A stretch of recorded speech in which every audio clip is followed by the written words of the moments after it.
Hey guys, it's Tim, and this is Pro Wrestling Unlimited, as it's a Wednesday, and tonight was AEW Dynamite. I thought tonight's Dynamite was actually a really good show. I enjoyed everything that we got on the show. Got some breaking news twice on the show, actually, because they announced a big show coming up on March 13th, and they announced, well, they didn't announce, but we got new tag team champions in Sting and Darby Allin at the end of the show as well. So two breaking news things. Oh, actually, technically, I want to say three, because they also announced the world title match for Revolution, which, here's my question for you, Luke. What do you think is the main event for Revolution? The triple threat for the world title, or Sting and Darby versus the Young Bucks? I'd probably say the triple threat for the world title. Really? That'd be my guess. Even though this whole show's been built around Sting's retirement? I don't know. That's a tough one. Actually, I'd probably say I would say maybe the tag team would probably be the main event. And maybe they could kick off with the triple threat world title match. That'd be cool. That's what I was trying to think about earlier. I was like, which of these matches would be the main event? Is it Sting and Darby versus the Young Bucks with the tag titles on the line? Or would it be the world title triple threat, you know? And we'll talk about that. How I thought Hangman was, thank God somebody loves to stay within the rules in this goddamn company. Hangman telling him, I'm not giving you 5 more minutes, but that's a whole other story for itself. But yeah, a lot of stuff on this show. I thought it was a good show. What did you think overall about the show, though? I mean, I thought the show was decent. It was a very sorry. I thought it was a very newsworthy show. Yes. I'll say that. That is for sure. It's very newsworthy. Matches were pretty good, I'll say. But I thought it was just a decent show, very newsworthy, and it was one of those shows that did a good job of like building up for stuff for Revolution, which I did like. Right. So with that, I want to say thank you for joining us here. Twitch.tv/PWU Unlimited, YouTube.com/Pro Wrestling Unlimited, and podcast services all around the globe like Stitcher, Spotify, Google Pod, Apple Pod, Anchor, iHeartRadio, and so much more. Remember, if you are watching live on Twitch, you can help us out a couple of different ways. You can either help us out by hitting that donate button down below, or by donating Twitch bits in the live chat. Also, remember, you can help us out by subscribing to the channel, one of 2 different ways. You can either subscribe with a tier subscription, or you can subscribe with Amazon Prime.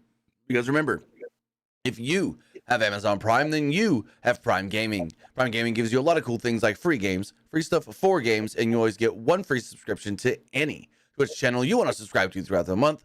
And I'd greatly appreciate it if you did right here, Pro Wrestling Unlimited.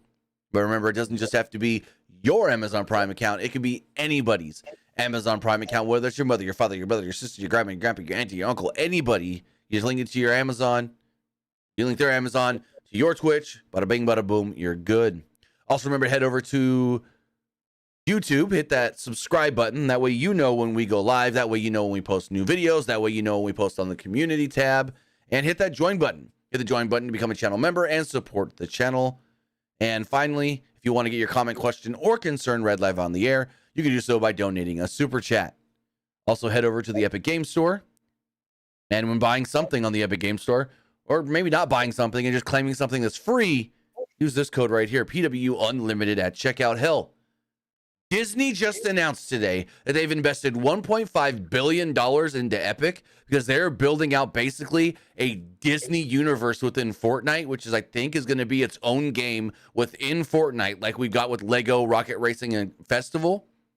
And so when you're going to want to start getting that stuff whenever the hell that comes out, use this code right here, PW Unlimited, because they said that's coming soonish. Whatever this new Disney Fortnite Epic experience game universe is going to be. It's going to have Disney, Pixar, Marvel, Star Wars, Lucasfilm, so maybe Indiana Jones stuff, and Avatar as well, all in this. We don't know exactly what the game's going to be, but it's going to be available through the Epic Game Store, and you can support us with whatever this is, because I know I'm going to be spending too much money on this game because it's Disney, and I love everything Disney. So with that, I thought we would kick off the show, talk about the Boston show. So Tony Khan tonight did officially announce that on March 13th, they will be running in Boston, Massachusetts. They'll be running from the TD Garden. It's a special episode of Dynamite. It is the Dynamite, the Wednesday following. Is it the Wednesday right after Revolution? Because Revolution is the 3rd. So no, it is 2 Wednesdays after Revolution. So it's not the 6th, but the 13th.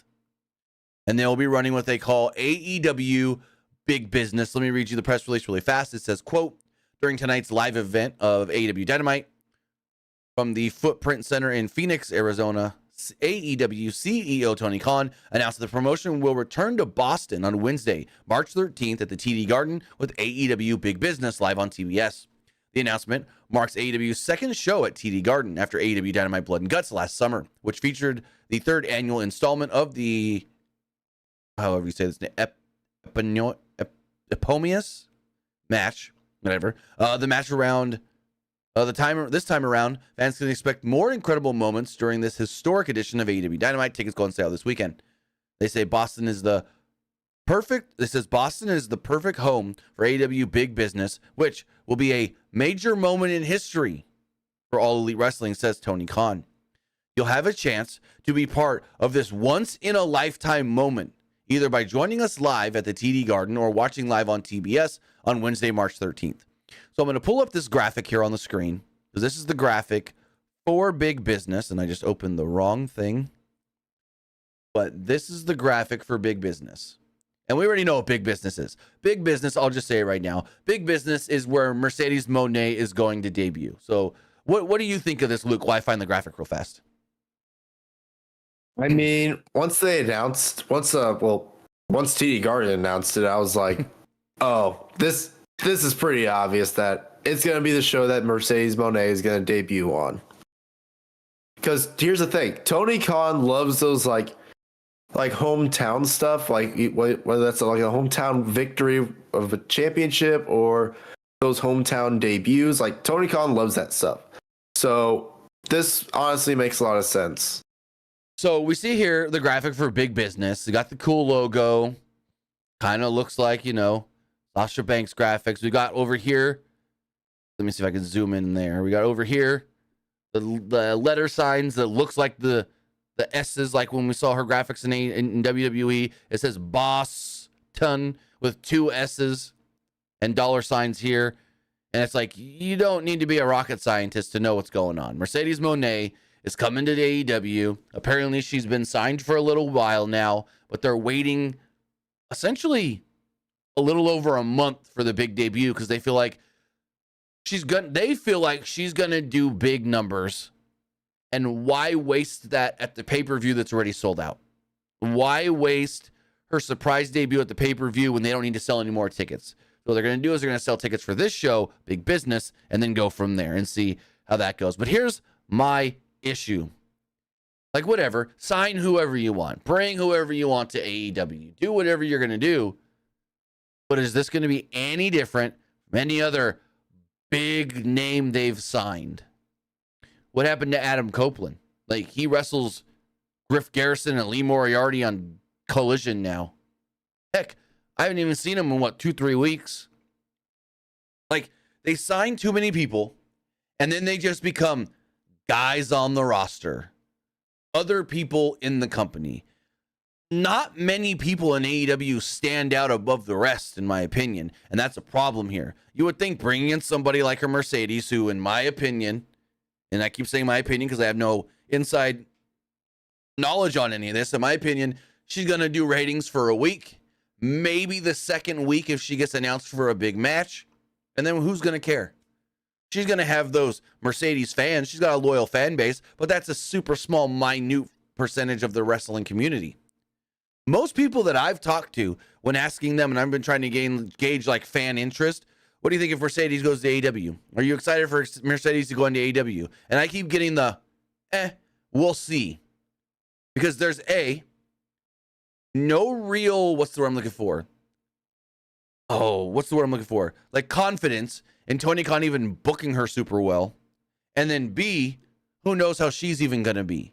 Who knows if she's going to want to work a full-time schedule? Who knows if the first time she doesn't get her way, she's going to walk out like she did on WWE twice? So that's my whole thing. It's like, this is more of a wait and see, but I don't think she's going to be the big wrestling business game changer that Tony Khan said she's going to be. Because he said this is going to be in where I wrote it down in the tweet. He said on the show, we will see a very important night for AEW and the entire pro wrestling industry. But I don't think that's the case. I don't think her jumping or signing with AEW is that important in the overall landscape of pro wrestling. Maybe for AEW itself, but I don't think she's going to make that big of an impact going like for the long term. Like, what do you think? What do you think her like staying power is going to be in more than just the first month? I mean, I think the first month with her being there will probably be well. I mean, that's what it was like for Adam Copeland. I mean, when he was first in AEW for like a month, I thought it went pretty well for him. But now, like after that, like people have really kind of forgotten about Adam Copeland in AEW. Hell, and like here's the thing with real quick on Adam Copeland. I care more about Adam Copeland on this goddamn Percy Jackson show on Disney Plus than I do him in AEW, which just got announced for a second season. But go for it. And like it really just depends how they book her as well, because like I'm super scared about how they're using Deonna Purrazzo, because they put her straight into the title shot, and we all know she's not winning. No. So, and like after like once she loses to Toni Storm, now it's like, okay, what are they gonna do with her now? Put her in Ring of Honor? Yeah, that's the whole thing. It's like, so if they would have done the slow build with Deonna Purrazzo, I think that would have been better, because Tony's got this thing where he pushes somebody new to the top super fast, and then soon as that 2-month push is over, they're gone. They're just another person on the roster. They're whoever. Like Saraya came in, got a big push, but then what happened with that? Yeah, she won the title at All In, didn't hold it that long, and now what? Saraya is just here to tell Ruby Soho, quit looking at Angelo Parker. You don't need to be swooning over that guy. Like, well, that's her role now. It's like, and it's not just the women. They do this with the guys too. They bring somebody in big, they push them for 4, 5, 6 weeks, and then they're just another random face on the show. And like they did that with Bryan Danielson at first. They pushed him to the AEW World Title shot really quick, and then thankfully they put him they created the BCC with him, because when he first lost to Hangman at Winter is Coming, when he won that tournament to be number 1 contender, when he first lost that to Hangman, people were like, all right, now what do they do with him next? Because people are starting to question how they were booking him. Right. Yeah, a lot of, I'll say Tony does a lot of start and stop booking with people where like he'll get them hot and he'll push them, and then, oh, my story's over, they're gone. And then, but they're still, people want to see them, and it's like, nope, move on to the next person. I feel like he does that a little too much. Move on to the next person. He did that a lot in the Jacksonville days. Push somebody. Take Cody Rhodes, for example. Cody, like, at one point was feuding, when they first brought in the TNT Championship, Cody was feuding with Lance Archer. And it was like, boom, boom, boom. Really big, really big, really big. Oh, nope, we got Brody Lee. Screw Lance Archer, now let's just throw somebody else in there. Brody Lee's time was over. Boom, no, throw somebody else in there. That's the one issue that I have with Tony Khan, is a lot of, like, really quick booking to the point where it's like, oh, that's it. We're done. And he never really like lets anybody fester, if you get what I'm saying, to the point where it's like, once their story's done, they get pushed off and somebody else is in there. Sometimes storylines can drag in AEW, but as soon as the storyline's done, if you're not the champion, boom, they just move on to somebody else. Like, look at House of Black. Well, I mean, they've been feuding with FTR now, but on Collision. Who watches Collision? I haven't watched Collision live in the last like month, 2 months, and I've only maybe watched half of those shows even after that. But that's my one problem with AEW, and I think they're going to do the same thing with Mercedes. They're going to call her this, once in a lifetime moment. She's going to sign with the company, and then all of a sudden she's going to change the wrestling industry by signing. But didn't they say that about Christian Cage? We're going to sign somebody who's going to change the landscape. And Christian was a nothing guy for almost 2 years. And now he's doing great things as TNT champion, but he's not changing the world. He's not changing the industry. He's not doing anything that nobody else is doing other than like gimmick wise. He's doing something different, but he's not making any more of an impact than, say, the BCC. So everybody, like I said to Luke before we went live, there's no singular or few people to me in AEW that stand out above the rest. So like in WWE. In WWE, Roman Reigns stands out above everybody. Seth Rollins stands out above everybody. Cody Rhodes stands out above everybody. In AEW, everybody just feels equal and the same, whether you're a champion or not. That's a problem. Yeah, and it's mainly like the booking though. Like there's really like there's no structure, honestly. Like Bless you. that was a cough. Oh, my bad. But because I think even Swerve said it recently. He said when WWE tried to reach out to me to come back when I was already signed by AEW, I didn't even answer the phone. He said, I didn't want to go somewhere where they're going to tell me what to do. So it's like, that's another issue AEW has. They give the talent too much freedom, and so storylines end up feeling a little muddled at times.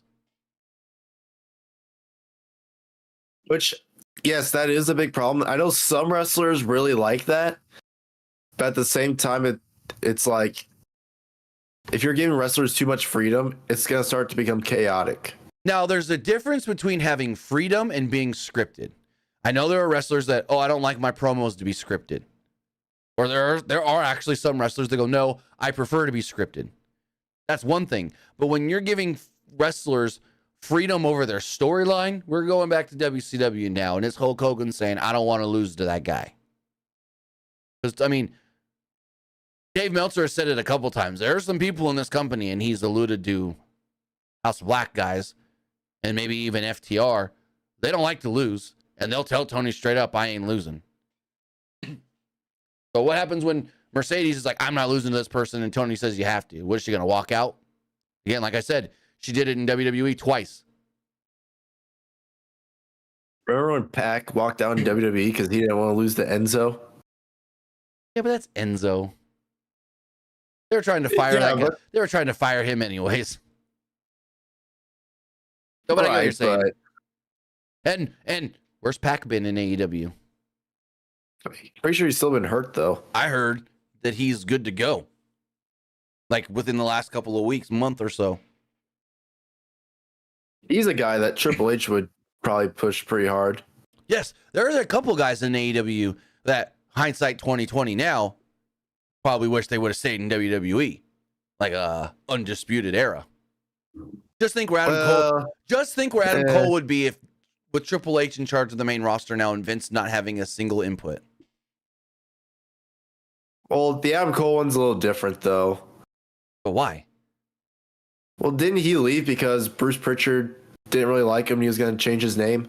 But Triple H is Bruce's boss. If Triple H wants to push him like he pushed him in NXT, Bruce has no say.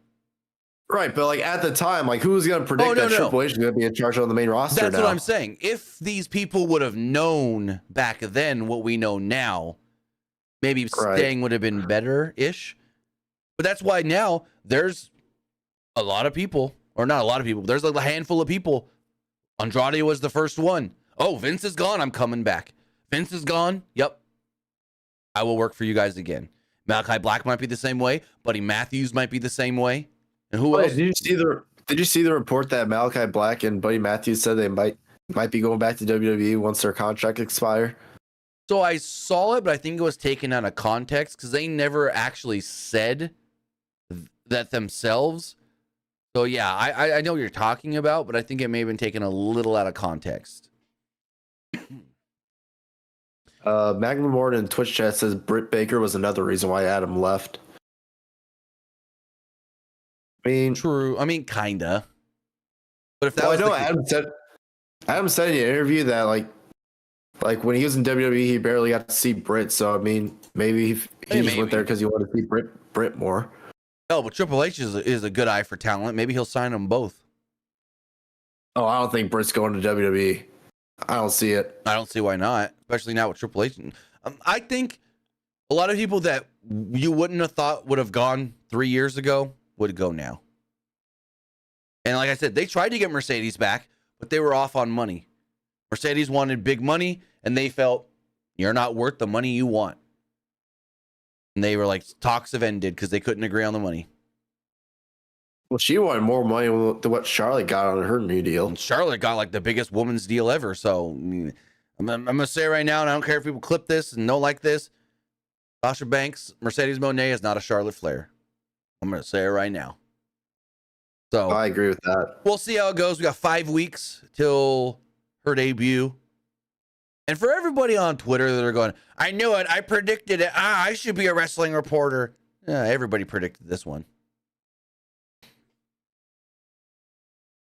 But as far as the show itself does go for it. They've been saying for weeks that Mercedes Moné was going to AEW. Yeah, it's been reported by Sean Ross Sapp. It's been reported by Dave Meltzer. It's been reported by Brian Alvarez. They've all been saying it basically since January 1st. Oh, she'll be here at any time. Mercedes is signing, if not already been signed. Like all three of them have been reporting it since January 1st. Mainly Sean and Brian been like, oh, she could show up this week. She could show up next week. She's there. She's just going to show up when they're ready for her. They've been saying it since the first. So both of those guys have been on it with the Mercedes stuff, being like, yep, nope, talk stop with WWE, and she's good to go with AEW. As far as the show itself does go, opened up with a banger of a match and a referee who doesn't care about the rules. I love this referee not counting when they're in the freaking crowd wrestling. Like they're fighting on the outside. By the time they're fighting on the outside, they jump the barricade, they're fighting in the crowd. By the time they get back in the ring, he's only at 2. And I'm like, they've been out of the ring for 15 seconds or more. And you're only at a 2 guy? Then Swerve over here grabs the table, drags it all the way around the ring and sets it up. And the ref never once tells them not to do it or not to use the table. What do you think he was going to do, ref? Have dinner? Him and Nana, we're going to gnaw on some freaking KFC? What? Like, geez. Referee out here is not even caring about the rules. Then gets put through the table. And the ref says nothing about it. At least Hangman knows what the rules are. Time limit means time limit, no extra time. At least somebody can follow the rules. But as far as the matches go, would you say this was better than the street fight? The death match, Texas death match? Or are they not comparable because they're so different? I don't know. It's kind of hard to compare because they're pretty different. Yeah. Because I saw people online trying to compare, and I was like, you can, but it's kind of hard to because that match was so different and like was able to do different things. But the match itself just starts off with a plain old lockup. And I'm like, oh, I thought these guys were just going to start punching and kicking each other right off the bat, but nope, just a lockup. So Strickland shot a double leg, and both men spilled to the floor. And then this is where I was talking about where they're fighting on the floor. Hangman gets whipped into and over the barricade. Swerve then jumps over the barricade, crossbodies Hangman. Eventually, they get out of the crowd. Hangman gets back in the ring. Swerve gets back in the ring. And the ref's only at 2. I'm like, what? They've been out for 15, 20 seconds, if not more. And the ref only counted 2 that whole time. So what? Is 1 second actually 10 seconds in ref time? I don't know. Anyways. So they get back into the ring. Page briefly controlled with some strikes until Swerve delivered a big boot to gain the momentum. Page answered with a fall-away slam and a kip-up, taking in more cheers. Crowd really loved Hangman, or Swerve here. This was a pro-Swerve crowd, I will say that for sure. Strickland bit the thumb of Page and then applied an octopus hold. He tried to snap the arm back, but Page escaped and hit a springboard lariat to the neck on the apron. Page slowly picked apart Strickland, both inside and outside of the ring, as finally Strickland fought back with some corner chops, hard corner chops, and a gut punch and a low drop kick for a 2. Page wanted to go for a top rope moonsault to the floor, but Strickland moved. Page landed on his feet and hit a rolling flatliner from Strickland. After a heated exchange, Strickland hit a leaping backflip dive over the top to the floor, and back inside, Strickland delivered an uppercut to the spine. There was a house call that connected, and when he hit this house call off the top rope, well, no, not this one. Yeah, because he hits the buckshot, and then he goes for the house call, and this crowd goes nuts when he hits this house call. Crowd thinks it's over. 1, 2, no. But both men were fighting in the corner at one point, with Page trying to do a sunset flip powerbomb, but Strickland backflipped out, landing right on his head in the process, and then hit a spin kick. He then went for the JML driver, but Page spun out into a Liger bomb for a 2. Page started getting booed, actually, at this point. He tried a buckshot. Strickland dodged it, and we go from there. Page then rolls to the outside and ate a Strickland pump kick, as Strickland wanted a pile driver while balancing on the guardrail, but Page countered into a DDT on the barricade. It would go to a picture-picture break. During the break, Page then set up a table at ringside, and things returned with both men trading big boots before crumbling at the same time. After laughing in Page's face, he starts hitting him with some strikes. Strickland then answers back with the backbreaker, and then he hung Page in a trio kind of on the outside, and Strickland goes for the swerve stomp on the actual apron of the ring. Page then rolls onto the table, and the table just collapses under his weight. And the crowd's kind of like, they don't know if they should cheer or not, because I think the crowd was unsure if he actually like went through the table or if the table broke. So like they half cheered, half didn't. So Strickland did deliver a swerve stomp as Page rolled. Yeah, like I said, he rolled to the table broke. Strickland then tried a 450 back inside the ring, but Page got his knees up. Justin Roberts then announced 5 minutes remaining. Page skinned the cat and levels Strickland with a lariat before a buckshot turned Strickland inside out, but a foot was on the ropes and broke the hold. Page then connected with a deadeye on the apron and told Paul Turner to count Strickland out. So this was weird. So Swerve is down and he's slowly getting up, and Prince Nana starts dancing and dancing and dancing around Swerve like he's giving Swerve powers. Who does this guy think he is? Paul Bearer with the urn to the Undertaker? Oh, Undertaker, here's the power of the urn. So Nana's dance now gives Swerve some powers to hype himself back up and get back in the ring.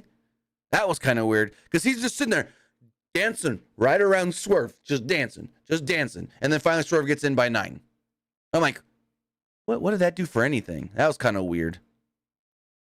Page, though, hits a baseball slide, grabbed a chair, and screamed at Strickland to stay down, but then decked a Nana with a chair instead. Ref never tried to stop him. We need to fire this referee, because ref never tried to stop him from using the chair. The attention turned around, and Strickland capitalized with a swerve stomp flush, but then grabbed the ankle as if maybe he heard it on the move. Strickland then tried a JML driver, but Page rolled out and wrenched at the injured ankle. Both fought to the apron again, and this time Strickland hit a deadeye through the table. And then all of a sudden, Hangman barely sold this, because like not even 30 seconds later, Hangman's back in the ring and they're just going like nothing happened. Like nobody went through a table. So Strickland wanted a third swerve stomp, but Page moved and Strickland collapsed. Page went for a buckshot, but Strickland dodged into a JML driver. He was going to go for the pin, and the time limit was there. The time has expired, and he only got a 2. Like, they timed this out. They couldn't have timed this out any better. Like, the end of this match was really good, because I've never seen a time limit draw go to where I've seen a time limit draw to where you get the guy down, you're going for the pin, and then all of a sudden the time limit's over. But I've never seen two guys do a time limit draw so well that it's in the middle of the pin. 1, 2, time limit draw. So now my question is, do we need to go back and check it? Because they could have fudged the numbers there just a little bit. Fans can't believe it. They're furious. The match is over, but no one's winner. Who is the number 1 contender? And Swerve gets a microphone and says, Hangman, you know what this means? 5 more minutes. So I guess, is it a thing in AEW where it's like, if both guys agree, then you can do 5 more minutes? Or is it someone asked, I don't even know, but Hangman was like, huh, really? You had to beat me to become number one contender, and you couldn't beat me. So, yeah, no. I ain't giving you no more minutes. Hangman goes to leave, and Tony Schiavone grabs a microphone and goes, hold on. I'm getting word from Tony Khan that we still need a match for the pay-per-view, and since nobody won but nobody lost, you both will challenge Samoa Joe in a triple threat match. And then Paige was mad about it, and Swerve smiled. But I don't get this. Why would Paige be mad and Swerve happy that it's a triple threat? Wouldn't it be the other way? Because when you look at those rankings that released last week, Swerve was number 1. Hangman was number 2.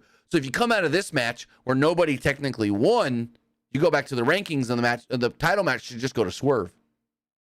But hey, half the shit they do in this company makes no sense. When you try to make stuff that don't make sense, it still don't make sense. But what'd you think of the match? I mean, the match was good. I know this part doesn't really mean a lot because I know this is like 2 different types of matches. But remember at Revolution last year when they did MJF versus Bryan Danielson, right, in that 60-minute Iron Man match, both of them were tied, but then they ran out of time. Then Tony Khan did the sudden death thing. Oh yeah, you do that a lot with Iron Man matches. We've seen that throughout the years. I think that's different because we know that 90% of the time in Iron Man matches, if there's a draw, they're going to go to a sudden death. I mean, look at WrestleMania. Crap, what was it? 13? Which one was Shawn and Brett? Which WrestleMania was Shawn and Brett? 11?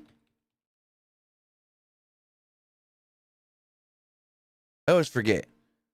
12. I was off. I was in between, whatever. So yeah, like WrestleMania 12, that went to the time limit, and then they had to go to the sudden death. We've just always known Iron Man matches, if it ends, if there's a draw, you go sudden death.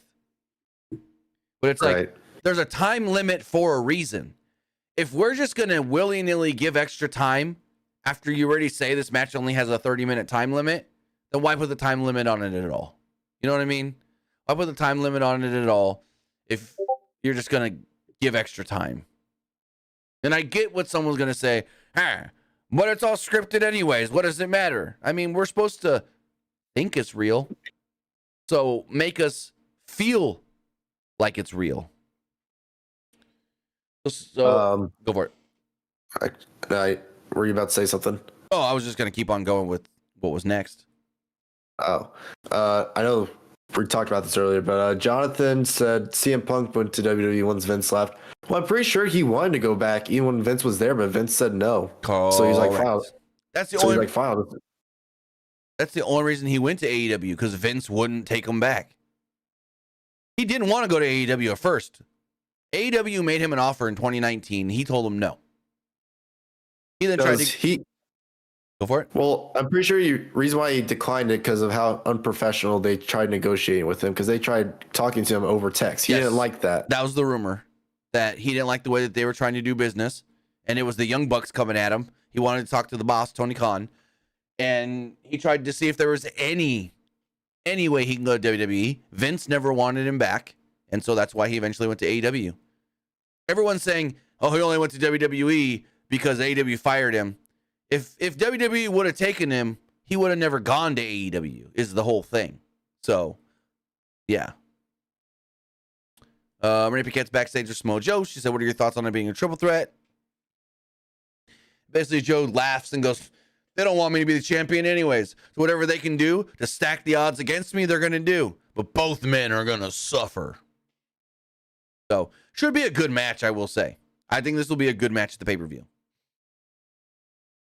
Oh, yeah. I can see Swerve winning this one. Maybe he pins Hangman so it can still make Samoa Joe look strong. Unless this one doesn't really matter. If you want me to speak honestly here, I think they pin Joe to keep Hangman strong. Hangman gets a title shot, doesn't win it, but has the gripe of, you pinned that guy, not me. I want a shot at your belt now, Swerve. Then they're going to do another Swerve Hangman match, but this time for the belt, because Hangman didn't lose in the triple threat. I can honestly see him doing that over wanting to keep Joe strong. Well, they're probably gonna do like Hangman versus Swerve for like the 100th time. This time, maybe at like Double or Nothing. Yep. Or maybe not wait. Maybe, let me see. March. That's only 2 months. So yeah, they could do it. No. Yeah, I can see them waiting. But I think there, and I could be wrong here, but I think there's a good chance this leads to Swerve, Hangman, title, just the two of them. Jonathan says, "Does Joe really lose the championship this early?" Yeah, Probably, most likely. I think so. I would put a higher percentage on Joe losing than Joe winning. If I had to put a percentage on it, I'd probably say 70% chance Joe does not. 80% chance probably Joe does not walk out the champion. Because what have they really done that big with Joe as the champion? The hook stuff? Him beating Hangman, which no, not him beating MJF, which I mean, the whole reason why he won that was because like MJF was hurt.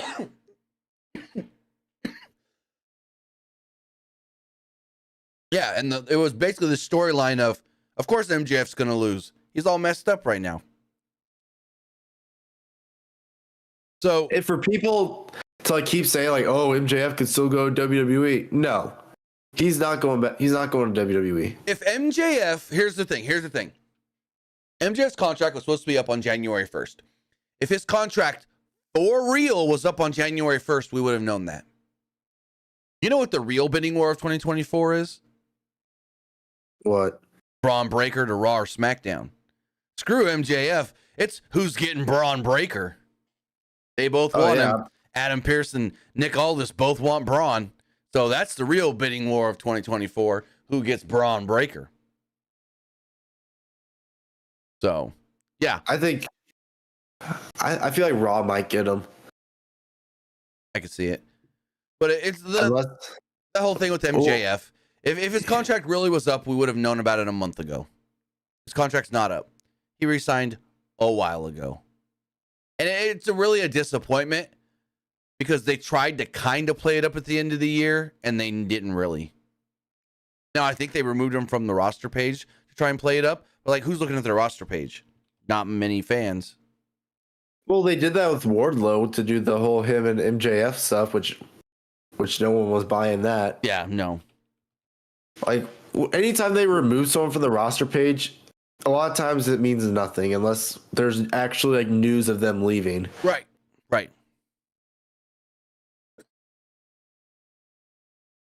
So I'm looking really fast.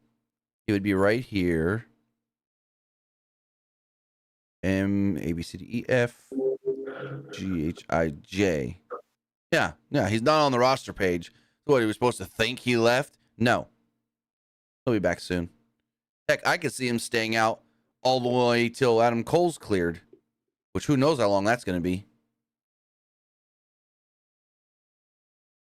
And Cole should be back soon. I think they had said like 6 months or something. 6-7 months.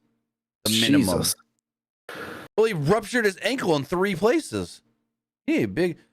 Oh, also, I don't know if you saw this on social media yesterday. There's kind of like a Adam Cole AEW versus WWE thing on Kind of Funny live stream. Did you see this? What was it? No. It's nothing serious or anything. It was a complete joke by Greg Miller, who works for WWE. So Greg Miller is one of the founders of Kind of Funny. And Greg Miller also does work for WWE. He hosts This Is Awesome on the WWE Network and Peacock. And he does pre-show stuff for them and other things. And well, yesterday, there was a PlayStation showcase featuring the new Final Fantasy game. So Adam Cole, being a huge Final Fantasy fan, they brought Adam Cole onto their live stream to help react to the news of the new Final Fantasy game. And right when it's starting, Greg Miller runs in and goes, "Hey, what the heck's going on here? I'm a WWE superstar, and why we got an AEW guy on here? No one told me about this." And like they shove him off and everything. It was a complete just gag joke thing. 15 seconds, but I thought it was funny. It's basically like, "Hey, I'm a WWE guy. You can't have an AEW guy on my show." But Move forward. Timeless Tony Storm versus Red Velvet with Deonna Purrazzo on commentary. So they said that this is a eliminator match. And if Red Velvet were to win, she would get the first shot after the Revolution pay-per-view. But did anybody think Red Velvet was going to win? I didn't. No. Match was all right. I mean, it wasn't great, but I didn't think it was a bad match. Like, it was a very, pretty good television match. Like if this match happened on a pay-per-view, I would call it a disappointment. But this match happening just on a random Dynamite, I thought it was really well for a random Dynamite show. It was a good, really good TV match. So Velvet opted to play to the crowd early on, and Storm answered with a Thez press and a sky high for a 2. Mariah May then admired Storm, keeping Velvet grounded throughout the entire commercial break.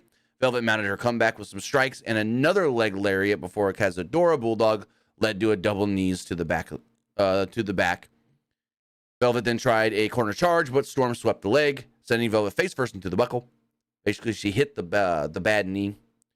Storm then followed with a violent Sweet Cheek music and a DDT, but Velvet kicked out. Storm was then slow to follow up here, and Storm nearly got rolled up for a 2 as Velvet missed a corkscrew kick, and Storm sank in an ankle lock. While staring down Purrazzo, Velvet tapped. So she put her in the ankle lock, and then she was just looking straight at Deonna. And I didn't even notice. Did you notice that she tapped out? Because I didn't until the ref was like, call the bell, that's it. I'm like, oh, is she tapping? Because like the camera angle is weird. The ref was kind of almost standing in the way. I didn't even notice the tap out until he called for it. No, I did not notice it. Yeah.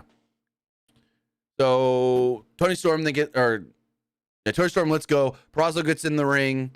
She then kind of like, what was this that Tony Storm was doing? She rubbed her face on Deonna's face and then did it on the other side. That was just weird. Luther then got in between and was like, no, we're not doing any of this. And yeah, that was a little odd. Whatever Tony was trying to do there at the end. But what did you think of the match and the post-match weirdness? I mean, the match was decent. I wouldn't say it was great, but it was a decent match. So then another kind of weird segment. I believe that they may have been told at the last second, stretch, because they like added an extra like 15, 20 seconds to get to the break. So Renee Paquette's backstage with Orange Cassidy, Trent Beretta, and Rocky Romero, asking Cassidy about wrestling Tomohiro Ishii on Collision after a 6-man tag on Rampage. Cassidy said, I'll be fine. Renee then asked about Chuck Taylor. They said, how is he doing? And they're like, he's good. He's being checked out by medical right now. And we're going to go check on him being checked out by the doctor. Like Orange was like trying to make a joke here, but like knew it wasn't landing and then tried to like fix it and save it and didn't. And then like they all start to walk off. And I could be wrong, but I think this is when they were probably told, stretch. Because then Renee was like, she looks around for a second and goes, hey, wait. Put the hands, everyone puts their hands in. And then they're like looking around like they're waiting for the cue to like when to finish the segment. And then and then they all do the thing and then they high five. And then, yeah. I don't know if the awkwardness was on purpose or the awkwardness was because they were told to stretch. I think it's the latter. Again, probably. Another backstage segment in Orange Cassidy that did nothing for nothing.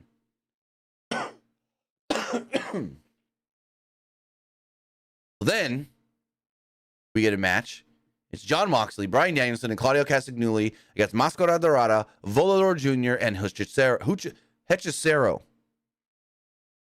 I thought this was a great match. I thought this match was really fun. And then what happens at the end? More mask guys come out that I don't know who they are. What the crap? So then we get the rando AEW guys from last week coming back out. I don't even know. Oh, technically they're CML guys. Yeah, so they're CMLL wrestlers. There's a rumor that all this could be leading to the announcement that they're going to do a Forbidden Door with AEW, New Japan, and CMLL. But that's like months away. I don't know if they do a separate show. I don't know. That's, like I said, months away. Or what they could do, maybe at Revolution, they could do like an AEW versus CMLL match. Yeah. I mean, what else do you have for the BCC? Nothing right now other than working with these guys. Right, Also, that's what they've been doing for like the past week. Claudio invented a new move in this match. So he picks up, I think it was Hechicero. I could be wrong. But he picks him up like he's going to give him a high angle, like a spine buster. And then he lifts his leg and knees him right in the balls. And I'm like, oh. And then he just drops him down slowly. And I'm like, well, that's not a spine buster. So are we calling this new move the ball buster? Because he picks him up like he's going to give him for a spine buster. And then his leg comes up and he just crotches him. So I'm like, okay, that was different. Got the ball buster going on here. Anyways, match was fun. My notes are kind of weird. It's because they were going so fast with some of these spots that I couldn't keep up. Like they were just going a mile a minute at some point, at some parts. So they did tell us that Mystico, Star Jr., and Esfinge, I think is what they said. I could have that wrong. We're front row. Now we know who Mystico is. That's the former Sin Cara. But the other two guys. That was the original Sin Cara. Well, that's what I meant. Former, original. Yeah. So we know who he is. But the other two I've never even heard of. Star Jr. and Estefinge I wrote it as Estefinge, but I could have heard it wrong. Well, I'm pretty sure one of these guys was on Collision. Like Fightful was saying how that guy had like a really cool entrance with like the flame.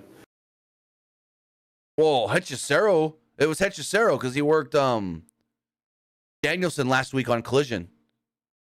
Yeah, people were saying like how cool of an entrance he had. Yeah. I'm talking about the guys that were sitting in the crowd that came out after the match. I don't know who I don't know who the two extra guys there were. Like I'd never heard of.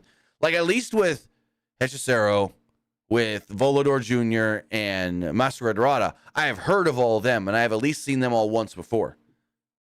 With Star Jr. and Estefinge or whatever, I've never even heard of these two guys. So that's my thing. So Danielson and Hechicero started off the match and kind of just picked up with the ground mat wrestling that they were doing on Collision. Hechicero applied a rolling bow and arrow. Danielson escaped, and Hechicero rolled him up with the cradle for a 2. Claudio and Dorado then tagged in and had a little face-to-face. Claudio had the size advantage, which Dorado didn't really care about, as he threw some fast chops. After trying to use his speed, Claudio was sent outside with an impressive head scissors, but stepped aside for Dorado, and he hit him with a dive. Moxley and Volador then came in and immediately slugged it out. After each guy connected with some big moves, they were putting the boots to each other. Then we went to a commercial break. I had to burp. Anyways, things returned from the break, and Claudio had Volador in a giant swing before Moxley made the tag and got a quick 2 count. Moxley poured on the offense before Volador dodged a lariat and hit a thrust kick to make the hot tag to Dorado. After getting hung up in the ropes, Dorado hit a double arm drag on Moxley and Danielson before launching off Moxley's back to drop Danielson with the head scissors. There's an incredible spinning head scissors that sent Claudio to the floor. Hechicero and Volador hit stereo topes before Dorado followed this up with the shooting star press off the middle ropes. Hechicero then dropped Danielson with a spinning hammerlock into a backbreaker as Dorado followed up with the 450 for a 2. Moxley and Claudio then returned to clean house, but Dorado hit a wild up and over code red and Claudio to get a 2. So they keep on fighting. More craziness is going on, and these guys are moving quick. Hechicero tried to wrap Danielson up in a stretch muffler, but Moxley made the save. The match continued to break down until Hechicero hit a spinning guillotine leg drop on Claudio for a 2. Claudio then sent Hechicero into the referee, and it allowed Claudio to hit that low blow I talked about, the little spine buster low blow, ball buster. And then he rolls. This is weird. He hits him with the ball buster. And then he kind of just like sets him down gently on the mat and then rolls him up and picks up the pinfall victory. So Claudio pins Hechicero. What do you think of the match before we get into the post-match? Match was pretty decent, I would say. It was better than what I expected. So then post-match, the 3 guys jumped the barricade.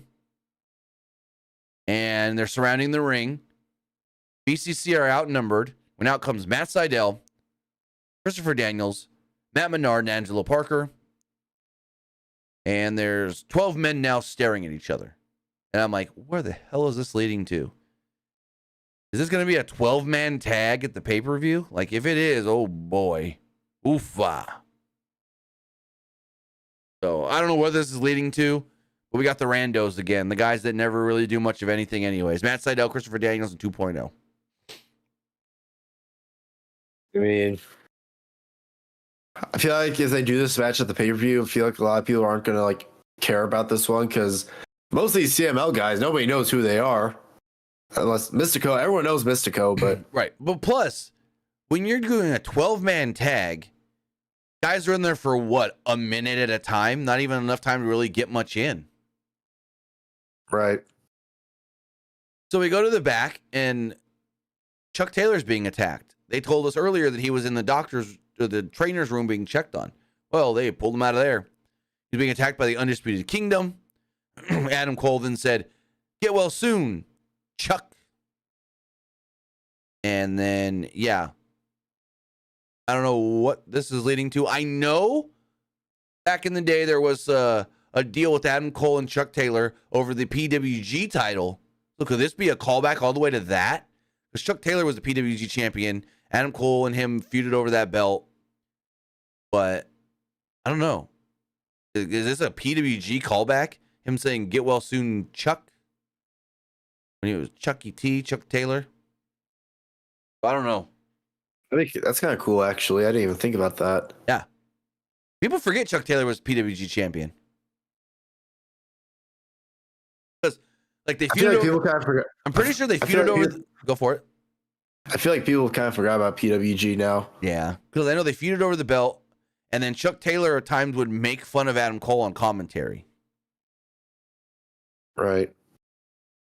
Honestly, it's kind of sad that I feel like a lot of people kind of forgot about PWG because like they don't really have that like original like PWG building that they had. Well, it's not even that. It's they run so infrequent now. Before they would run almost once a month or every other month. Now it's like every so often. Oh, hey, there's a PWG show. Wait, well, huh? When was that announced? You know, so we then get the big announcement from Tony Khan that we talked about earlier. Big Business is coming on March 13th. Then we got Chris Jericho versus Konosuke Takeshita. And all I'm going to say here is I'm glad Takeshita won. Because Jericho didn't need the win, but they've been doing so little with Takeshita. I feel like Takeshita really needed this victory. And hopefully this pushes him forward into something. Maybe challenging for the International Championship. Maybe challenging for the TNT title. I don't know, but I think this win was much needed for Takeshita. After trading some shoulder tackles early on, Jericho connected on a stiff forearm, clotheslining Takeshita to the floor. Callis, showing the tough love, slapped Takeshita to wake him up as Jericho flew in on the attack.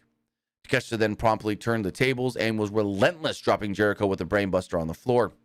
Crowd cheered Takeshita, who hit a second rope senton back inside, following a Takeshita line.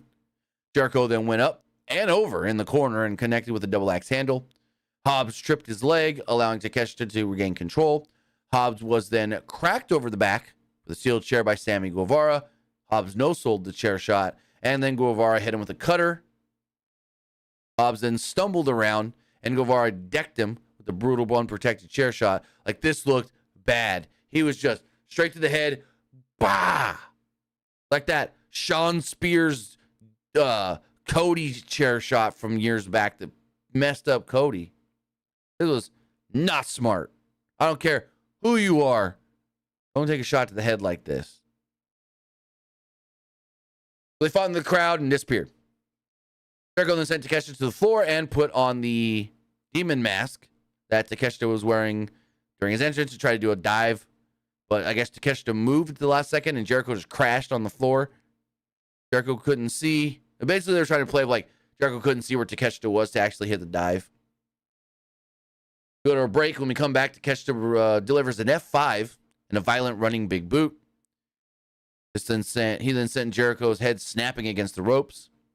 Takeshita got so they fought for a little while before Jericho tried to go for a lion salt, and Takeshita got the knees up.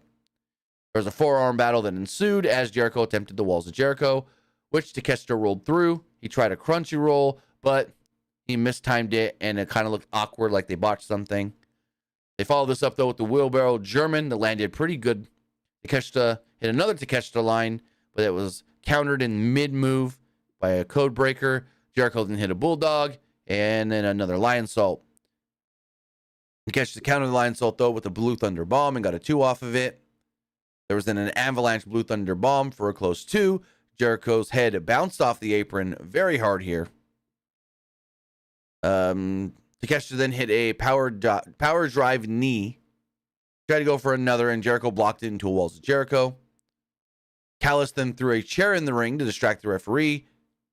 As with the attention turned, Callis popped Jericho with a screwdriver.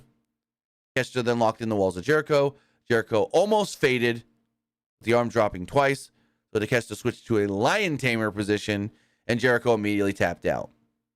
So, yeah, I think this helps Takeshita, gives him the win that he needs, because they haven't been doing too much with him on the good side there. And yeah, it wasn't bad. I liked it. What'd you think? It was a bad match. I will say Takeshita didn't need the win more than Jericho, because Yes. like Jericho, he's one of those names where if you beat him, it's not really going to affect him that much. And also, I don't know if fans are still against Jericho or not, but I noticed him getting booed once or twice, and they really wanted Takeshita to win. do you think all the Chris Jericho stuff kind of died out a little bit? Oh, yeah. Yeah. I think that was more of just the fans being more behind Takeshita. So then Takeshita, he also needs to be like one of those young guys that they start needing pushing like to the tops very soon if they want to start pushing new talent. So then we go to our main event with the AEW World Tag Team Championships on the line in a Texas Tornado match. Sting and Darby Allin challenging Ricky Starks and Big Bill.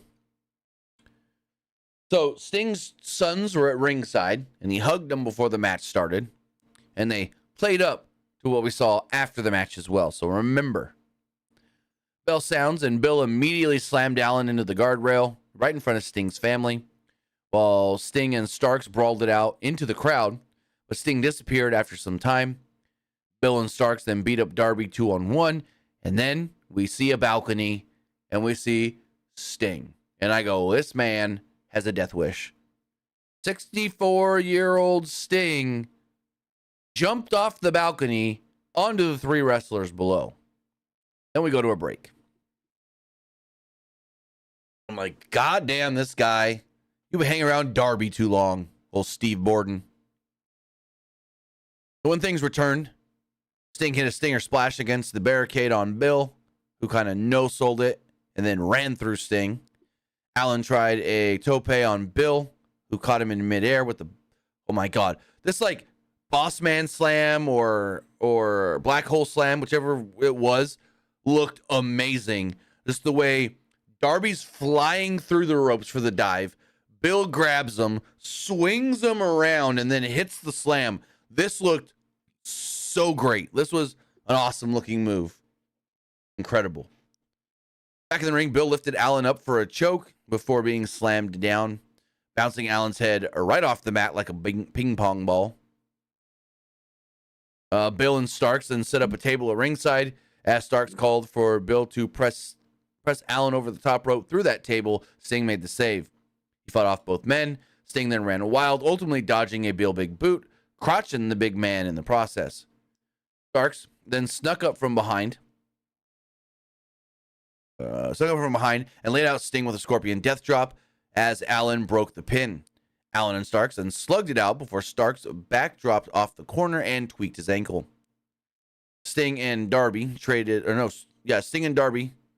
did the Stinger Coffin Splash thing on Big Bill before a code red and a follow-up coffin dropped to the floor by Allin connected on Bill. Starks then missed an enziguri on Sting, who locked in the Scorpion Deathlock, but Bill appeared in frame with Allin on his back in a sleeper. Bill then made it to the apron before Allin spun around, gouged his eyes, and both men fell through the table set up at ringside. Starks then got the ropes, but the tornado tag means there are no rope breaks, as Sting still let the hold go, though. Goddamn old guy. Goddamn. Not realizing these newfangled rules of no rope break in this match. Sting then tried to go for a Stinger Splash, but Starks moved out of the way, and Sting hit an exposed buckle. Starks briefly hesitated as Sting fired up, and Starks hit a spear for a close 2. Starks tried another spear, but ran into a Scorpion Death Drop. Sting pinned him and picked up the victory. So before we get to the post-match, what do you think of the tag title match and the new champions themselves? I liked it. The match was good, but once they won the belts, I was like, oh boy. Now they basically won the belts so they can lose them to the Young Bucks at Revolution. So you think Sting loses his last match? Well, what else are they going to do? Are they going to make him just relinquish the belts after they win? I mean, you might as well just drop him to the Young Bucks. Here's an idea. Sting is like woozy. Darby's already been taken out. Sting's woozy, and both Young Bucks are standing in the ring. They know it's their time to win the match. They look at Sting, maybe a Ric Flair at ringside, and say, sorry, I love you. And then both of them super kick Sting and pin him to win the titles. It would make more sense. It would make more sense if Rick is there at ringside, but what if they sorry, I love you, Sting? If they did that, they're going to get so much hate from fans because they're going to be like, oh, they're copying Shawn Michaels. But it would have been 100% yes, because Rick is out there. So it's more of a jab at Rick going, we're going to take this guy out like you were taken out by Shawn. Last super kick. Yeah, but how would it how'd that work going down though? If it's trying to be a jab at Rick though, how'd that work going down the line? Because in the end, Rick wanted to be there to see Sting prevail in his final match, and then they beat Sting. Right, but would it be something that they would need to continue going forward though? If they're trying to make that jab at Rick? I don't think so. Unless they do that to Sting, Rick gets in the ring, and they tell Rick you can take one bump, and they also super kick Rick. I mean, I feel like Rick takes a lot of bumps anyway, though. I mean, kind of. He hasn't really taken any big bumps, though. Like what? Christian crotched him, and then he slowly fell down. So, I don't know. I just think that would be a fun little callback jab thing. I feel like this match, whatever it's going to be with Sting, Darby, and the Young Bucks, probably going to have a lot of callbacks and a lot of smoke and mirrors. Yeah. I thought it was kind of funny when the Young Bucks first returned, fans were pissed about why are the Young Bucks going to be Sting's final opponents? And then the next day or two, the report came out that Sting wanted the Young Bucks. Yeah. Why would Sting want the Young Bucks though? Because they're safe? No. So last year at Forbidden Door, they did a 6-man tag, and Sting and Darby were against the Young Bucks and El Phantasmo. And Sting loved being in the ring with the Young Bucks so much that he was like, if I'm going to do my final match in this company, I want to work those guys one more time. That's basically what it was. He wants to work them one more time because he had so much fun working them in the 6-man tag. So, match ends. Got new champions, and Sting tells his boys, come get in the ring. Confetti flies everywhere.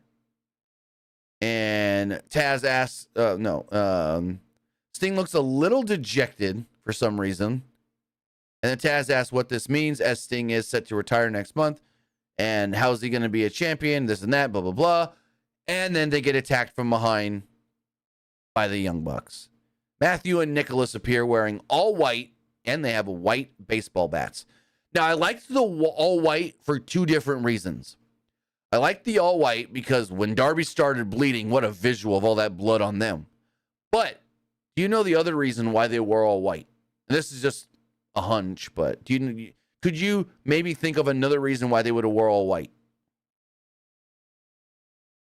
No, I don't. The Sting's thing is he's always in black. They want to be the opposite of Sting. They wear all white. I mean, that's just me spitballing, but it's just interesting. I mean, kind of makes sense, yeah. So they beat down Sting. They beat down Darby. They beat down Sting's boys, which I wonder if they've got any wrestling training or not, or if they were just told, hey, we're going to do this and fall like this. Darby then gets busted open. I don't know if this was the plan or not, but Darby gets busted open. He's bleeding everywhere on the suits of the Young Bucks, which just great visual here. Their suits are like covered in blood now. They hit the BTE trigger, which they now call the EVP trigger. BTE's dead. More bat shots to the ribs of Sting. The Bucks then stood tall, as commentary said. No one has come out to help them against the Young Bucks, the EVPs. They are the EVPs, and people will fear for their jobs if they try to go up against them. The Bucks then grab the tag titles, look at them for a second, and then throw them down on Sting and Darby. There we go. Young Bucks stand tall over the new tag team champions. What do you think of the post-match beatdown? I thought it was just a regular, like heels attacking the baby faces. I mean, I don't really think it was anything special. Right. I thought it was kind of cool that they got Sting's sons involved to make it a little more interesting. I really like that. And his boys look a lot like him. Like, they look a lot like him. So, take after their papa there. But yeah, I thought it was a good show. Overall, it built to a number of things going forward, which a lot of AEW shows, to me, feel like they're always in like a vacuum, and it's like, this happened this week, but it has nothing to do with next week. But there was a lot on this show that build towards future shows. So that was a positive. We have how many? 1, 2, 3 more Dynamites till the pay-per-view, and we only have 4 matches technically that we know. And if you're thinking like Tony Khan, what do we need? 7 more matches? Jonathan in the YouTube chat says, what if Ric Flair like turns on Sting and helps the Young Bucks? Oh, Lord. I doubt it, but oh, Lord. I mean, I wouldn't hate it. I mean, you gotta give Rick something to do in AEW since Sting is gonna retire. True. Like, what's he gonna do? Like, manage Darby now? What, Rick's gonna walk around with the Young Bucks now as their manager? I mean, I wouldn't hate it. So, is that why they're all dressed nice in suits? Because they're gonna be with Rick? I mean, it would kind of fit, I would say. I mean, what else are they gonna do with Rick? I mean, like, Rick's still got a few more years left on his deal. True, but it doesn't mean he's got to be around all the time. Right, but they still want to use him on TV, though. I think the deal is more of a sponsorship deal than anything with the woo energy. So we'll see. But as far as all that goes, you know what we thought of the show. Now it's time to hear what you guys thought of the show. Poll is live on Twitch, so go check that out as I check all the other polls as well. Looking at the Threads poll, 80% liked the show, 20% didn't like the show. Looking over at the Twitter poll, 58% liked the show, 25% thought it was just all right, and 16% didn't like it. Looking at the YouTube community poll, let me hit a refresh on that really fast. 60% liked the show, 20% thought it was just all right, and 20% didn't like it. Person says, solid show, crowd was great. Crowd was great, especially in that opening match when they were behind Swerve. This person says, well, once again, Tony Khan delivers a disappointing, underwhelming, lackluster announcement. I wouldn't say it was lackluster, though. No, but we all know what it is. So just tell us Mercedes Moné is coming. Give us. Well, it would have been lackluster if TD Garden didn't spoil it. Maybe. But also, it's like AEW, I feel like, doesn't do enough of video packages to hype up somebody new. It's more of like, we want them to be a surprise. But I think, give us some really cool 30-second Mercedes Moné hype videos. You never have to actually show her face. Just show her walking around, show a bunch of money and gold, and they could have done something great there. Maybe they still could, but I don't know. This says 7 out of 10. This person says 9 out of 10. This person says, I like it. Till that lady with Timeless Tony Storm looks like Playboy Bunny. Oh, you're talking about Mariah May. The live poll on YouTube, 60% liked the show, 14% thought it was just all right, and 17% didn't like it. And finally, the Twitch poll, 67% liked the show, 33% didn't. With that, guys, that is going to wrap everything up here. After this, I'm going to go live, twitch.tv/TimmyBuddy. We're going to play some Fortnite for a little while. Then, at 1 a.m. Pacific, the new season of Disney Speedstorm will drop, and we're going to jump in, and we're going to play some of that as well. They are dropping the Little Mermaid season, so we're going to play some of that. Disney Speedstorm is a great free-to-play kart racer. So, yeah, hang out with me over there, twitch.tv/TimmyBuddy. But Luke, tell them where they can find you. You can find me over at Twitter X at Petke_21. And you can also find me over at Twitch at YoungGrasshopperLuke. With that, guys, have a great rest of your night. Have a great rest of your week. We'll see you next time. Have a good one, guys.